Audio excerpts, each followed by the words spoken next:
Assalamualaikum warahmatullahi wabarakatuh. Selamat pagi anak-anak. Bagaimana kabar kalian hari ini? Mudah-mudahan semuanya sehat ya. Hari ini kembali lagi bersama Miss Puput. Kita akan belajar pelajaran akidah akhlak. Silahkan disiapkan ya buku paket dan buku tulisnya. Kita hari ini akan belajar pelajaran 3, judulnya Asmaul Husna, Al-Ahad, dan Al-Khaliq.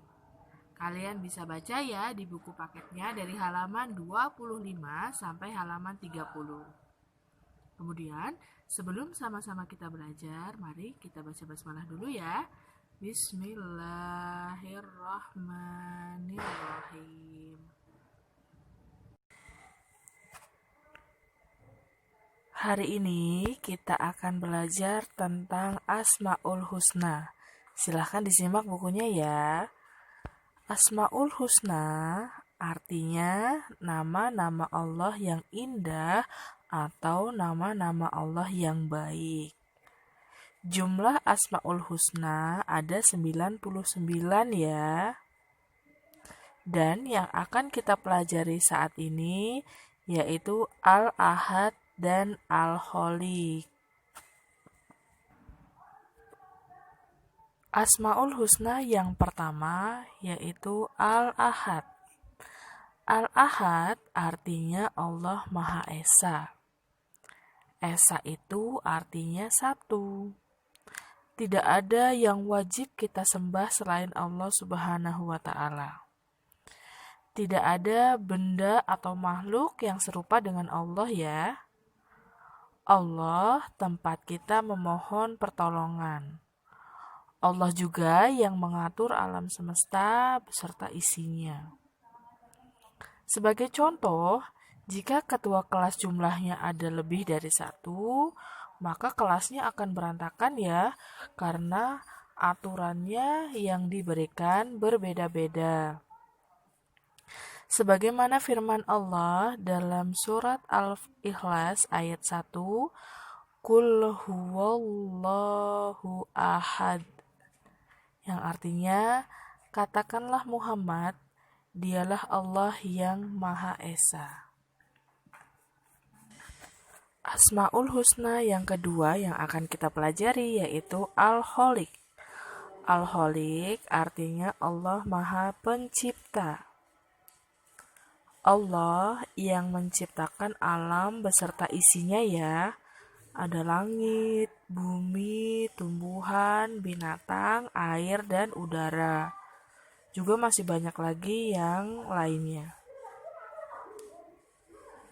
Kita harus meyakini bahwa Allah yang menciptakan semua alam dan isinya. Selanjutnya kita akan belajar kisah Nabi Ibrahim mencari Tuhannya. Nabi Ibrahim merupakan salah seorang nabi dari 25 nabi yang wajib kita ketahui ya.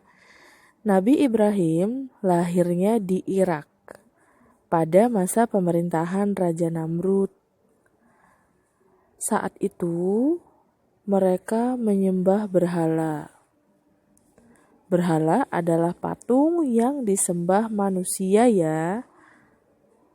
Ayah Nabi Ibrahim bernama Azar. Ayah Nabi Ibrahim adalah salah seorang pembuat berhala. Nabi Ibrahim dikaruniai pikiran yang cerdas. Nabi Ibrahim sering berpikir bahwa Tuhan tidak mungkin berhala. Karena menurut Nabi Ibrahim, berhala itu tidak bisa berbicara, tidak bisa melihat, tidak bisa mendengar, dan juga tidak bisa berpikir. Nabi Ibrahim terus mencari siapa Tuhan yang sebenarnya. Ketika malam gelap, Nabi Ibrahim melihat bulan dan bintang yang bersinar terang.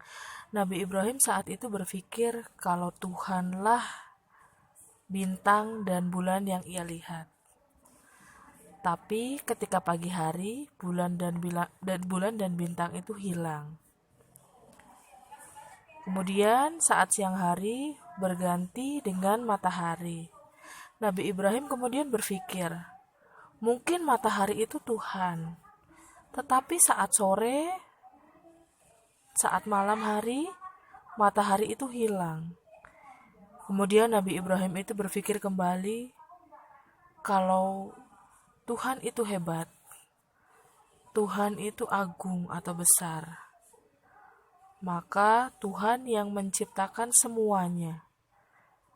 Kemudian sejak saat itu, Nabi Ibrahim yakin bahwa Allah Tuhan yang wajib ia sembah.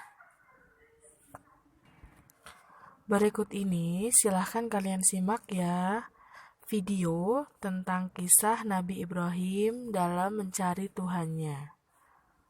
Nabi Ibrahim.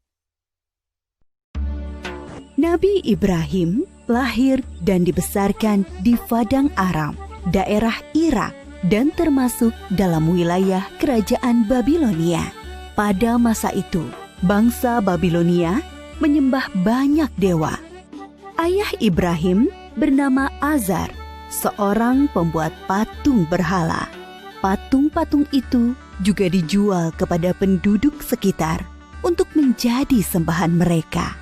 Allah memberi Ibrahim pikiran yang cerdas dan kritis, serta keberanian yang besar.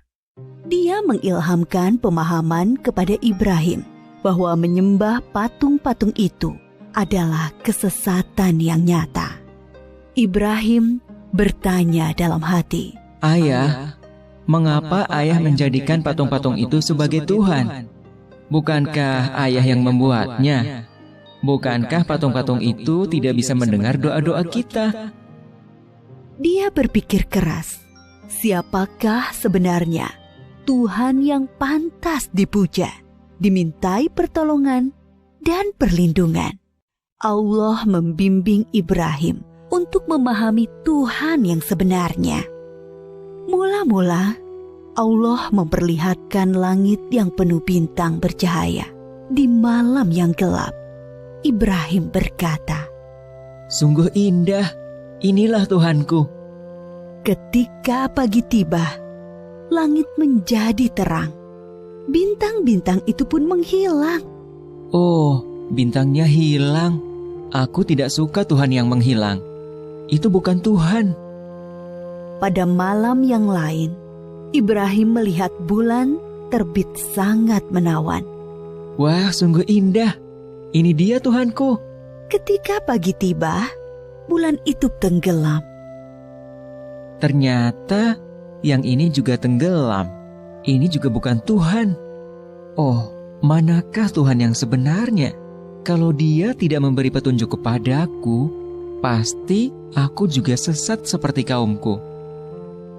Di kesempatan lain, Ibrahim melihat matahari terbit. Sinarnya terang memukau.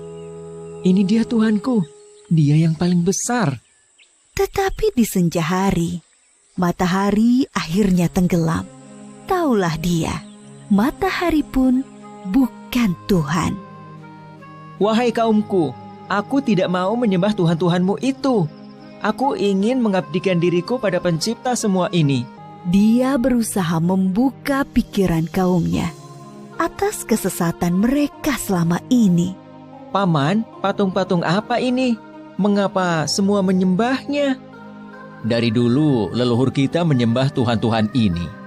Iya benar, bapak-bapak kita pun menyembah semua ini.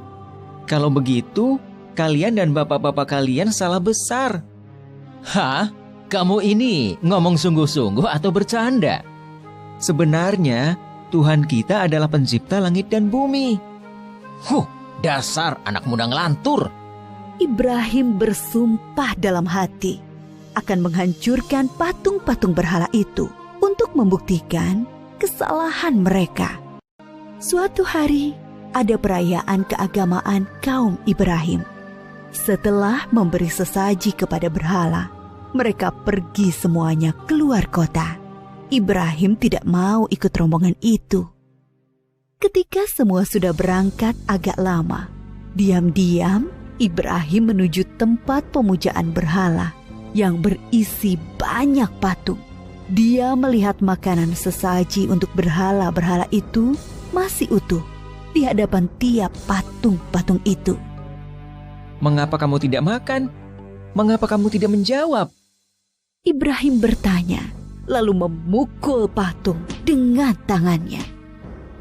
Tentu saja, patung-patung itu tetap diam. Ibrahim mengambil kapak, lalu menghancurkan patung-patung itu. Dia hanya menyisakan sebuah patung yang paling besar dan mengalungkan kapaknya pada lehernya. Ketika kaumnya pulang dari luar kota, mereka melihat patung berhala mereka hancur. Sontak mereka berteriak, kaget, gempar seluruh kampung. Bergegas semua orang, terutama para pemuka kaum, menuju tempat pemujaan berhala. Oh, siapa yang melakukan ini pada Tuhan-Tuhan kita? Kurang ajar! Kami dengar ada anak muda yang membenci Tuhan-Tuhan kita. Ibrahim namanya. Bawa ke sini anak itu. Maka Ibrahim digiring ke hadapan para pemuka kaumnya. Disaksikan halayak ramai. Apakah kamu yang menghancurkan Tuhan-Tuhan kita, Ibrahim? Yang menghancurkan patung-patung itu adalah patung yang besar ini. Bukankah dia membawa kapak? Tanya saja dia kalau bisa menjawab. Orang-orang yang mendengar jawaban Ibrahim pun tersadar. Merekalah yang keliru dengan menyembah patung-patung itu. Tapi kekafiran yang sudah mendarah daging membuat mereka memutarbalikkan kebenaran. Tentu di sini ada campur tangan setan. Kamu kan tahu, dia tidak bisa bicara, apalagi bergerak menghancurkan patung lain. Berarti kamulah yang melakukannya. Jadi, mengapa kalian menyembah patung yang tidak bisa berbuat apa-apa? Melindungi dirinya sendiri saja tidak bisa, apalagi melindungi kalian. Pemuka-pemuka kaum Ibrahim berunding untuk menghukumnya. Beberapa orang mengusulkan untuk membakar Ibrahim hidup-hidup. Maka penguasa waktu itu, Raja Namrud, memerintahkan untuk membuat bangunan tempat pembakaran Ibrahim di tengah lapang agar bisa disaksikan orang banyak. Ibrahim diikat lalu dilemparkan ke dalam api. Api menyala berkobar sangat panas. Allah berfirman, "Hai api, dinginlah dan menjadi keselamatan bagi Ibrahim." Maka ketika kobaran api yang dahsyat telah padam, keluarlah Ibrahim dengan segar bugar, tidak terbakar sedikit pun. Bahkan pakaiannya juga utuh, hanya tali pengikatnya yang musnah terbakar. Demikian pembelajaran akidah akhlak untuk hari ini ya. Dan tugas-tugas yang harus dikerjakan yaitu halaman 30 sampai halaman 32. Bagian 1, bagian 2, dan bagian 3 saja ya yang dikerjakan. Kemudian nanti jika tugas-tugas yang sudah dikerjakan langsung dikirimkan ke Miss Puput ya. Semangat belajarnya. Miss akhiri. Wassalamualaikum warahmatullahi wabarakatuh.